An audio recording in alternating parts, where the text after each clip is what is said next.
ආයිබෝවන් ඔයාලා හැමෝම NVQ Hair and Beauty channel එකට ආදරෙන් පිළිගන්නවා.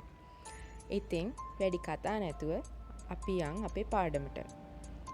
මම ඉස්සරළම මේ පාඩම පටන් ගන්නේ සම කියන සෙක්ෂන් එකෙන්. අපේ සම අභ්‍යන්තර අවයව වහගෙන ඒවට ආරක්ෂාව ලබා දෙනවා. ඒ වගේම සමේ තැන්පත් වෙලා තියෙන මෙලනින් වර්ණකය අනුව තමයි සමේ වර්ණය තීරණය වෙන්නේ. අපේ ශරීරයේ අවයව සහ මාංශ නැත්නම් අපේ ශරීරයේ තියෙන මස් එල්ලිලා තියෙන සැකිල්ලක් විදිහට නැතුව ලස්සනට තියෙන්නේ සම නිසා. ඉතින් ශරීරයේ අභ්‍යන්තර අවයව වලට සමෙන් යාන්ත්‍රික ආරක්ෂාවක් විතරක් නෙමෙයි. උෂ්ණත්වය, සීතල හා තරල යාමනය කිරීමටත් වැදගත් වෙනවා. ඊළඟට අපි බලමු අපේ සමේ විශාලත්වය ගැන. මිනිස් සිරුරේ තියෙන විශාලම ඉන්ද්‍රිය තමයි සම කියලා කියන්නේ. ඇත්තටම ඔයාලා පුදුම වෙයි එහෙම ඇහුවාම. මිනිසෙකුගේ සම්පූර්ණ බරෙන් 12ත් 15ත් අතර ප්‍රමාණයක් සමේ බර කියලා කියනවා. සාමාන්‍ය තරමේ මිනිසෙකුගේ සමේ සම්පූර්ණ බර රාත්තල් 8ත් 9ත් අතර වෙනවා. ඒ වගේම හොඳින් වැඩුණු පුද්ගලයෙකුගේ සමේ සම්පූර්ණ වර්ගඵලය වර්ග අඩි 20ත් 21ක් විතර වෙනවා. ඒ වගේම තමයි මිනිසාගේ සමේ තියෙන රුධිර නාලිකාවල ඔක්කොගෙම දිග එකතු කරපුවාම සැතපුම් 10ක් විතර වෙනවා.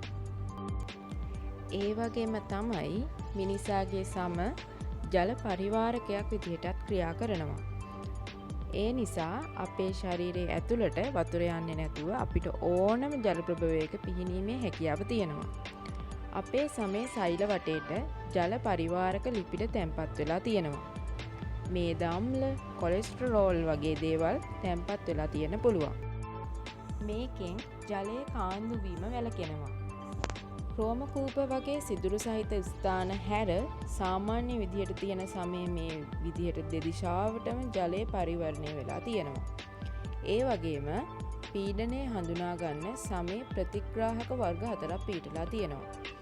ඒ තමයි පළවෙනි එක මිස්නර් දේහාණු. මිස්නර් දේහාණු මගින් වෙන්නේ සාමාන්‍ය පහස පිළිබඳ සංවේදනය. දෙවැනි එක මර්කල් මඩල. මර්කල් මඩල මගින් වෙන්නේ පීඩනය හා පෘෂ්ඨීය ස්වභාවය පිළිබඳව සංවේදනය. ඊළඟට රුෆිනි දේහාණු. රුෆිනි දේහාණු මගින් ඇදීම පිළිබඳ වූ සංවේදනය වෙනවා. අන්තිම එක තමයි පැසීනියන් දේහාණු. පැසීනියන් දේහාණු මගින් වෙන්නේ තදබල පීඩනය සහ කම්පනය පිළිබඳව සංවේදනය ප්‍රතිග්‍රහණය කරනවා. ඊට අමතරව සමේ තියෙන ස්නායු අග රාශියක් මගින් වේදනාව හා උෂ්ණත්වය පිළිබඳ සංවේදනය ප්‍රතිග්‍රහණය කරනවා. දහඩිය දැමීම සහ සම. එක් දිනක් තුලදී මිනිසෙකුගේ ශරීරයේ දහඩිය සැලකිය යුතු ප්‍රමාණයක් පිට වෙනවා.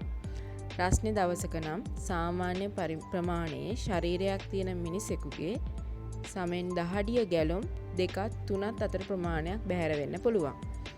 මේ හේතුව නිසා තමයි ජලය වැඩි ප්‍රමාණයක් පානය කරන්න කියලා කියන්නේ. සම වියපත් වීම.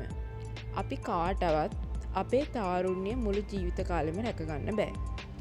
ඉතින් අපි වයසට යනකොට අපේ සමේ ස්වභාවය වෙනස් වෙලා සම රැලි වැටෙන්න පටන් ගන්නවා. මේ විදියට සම වයසට යාම ක්‍රම දෙකකට සිද්ධ වෙනවා. ඒ තමයි පළවෙනි එක අභ්‍යන්තර වියපත් වීම. අභ්‍යන්තර වියපත් වීම වැඩියෙන්ම සිද්ධ වෙන්නේ ඡාන නිසා. ඒක වළක්ව ගන්න ටිකක් අපහසුයි වගේම වියපත් වීම ඇති වෙනකොට සමේ ඝනත්වය අඩු වෙලා වියලි ස්වභාවයක් ගැනීමට පටන් ගන්නවා. ඒ වගේම තමයි දෙවැනි එක සමේ බාහිර වියපත් වීම. බාහිර වියපත් වීම වෙන්නේ ගොඩාක් දුරට එදිනෙදා හැසිරීම් රටා නිසා. අපේ වැරදි සෞඛ්‍යමත් නැති ජීවන රටා නිසා තමයි මේ දේ සිද්ධ වෙන්නේ. ඒ නිසා සෞඛ්‍යමත් ජීවන රටාවකට පුරුදු වුණොත් සම වියපත් වීමේ වේගය අඩු කරගන්න පුළුවන්. සම සහ උෂ්ණත්ව පාලනය. ශරීර උෂ්ණත්වය පාලනය වෙන්නේ විශේෂ ආකාරයකට. ශරීර උෂ්ණත්වය අවශ්‍ය ප්‍රමාණයට වඩා වැඩි වෙනකොට ශ්වේද ග්‍රන්ථි ක්‍රියාත්මක වෙලා දහඩිය නිපදවලා උෂ්ණත්වය සාමාන්‍ය තත්ත්වයට පත් කරනවා.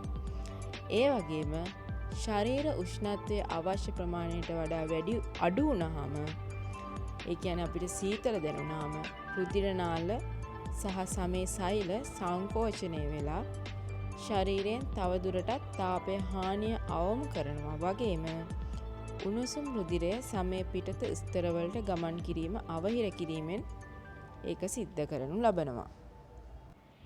ඒ වගේම තමයි සමේ සිදුරු තාපහානිය අවම කිරීම සඳහා සංකෝචනය වෙනවා. එතකොට තමයි අපේ ඇඟේ හිරිගඩු පිපෙන්නේ. මිනිසෙකුගේ සමේ වීඩියෝ එකක් දාපු ගමන් ඔයාලගේ ෆෝන් එකට නොටිෆිකේෂන් එකක් එනවා. ඉතින් මේ වීඩියෝ එකේ අදහස්, මේ වීඩියෝ එක කොහොමද, තව ඉස්සරහට මොනවද ඔයාලට ඕන වීඩියෝස්, ඒ වගේ දේවල් ඔක්කොම පහළ කමෙන්ට් සෙක්ෂන් එකේ කමෙන්ට් කරන්න.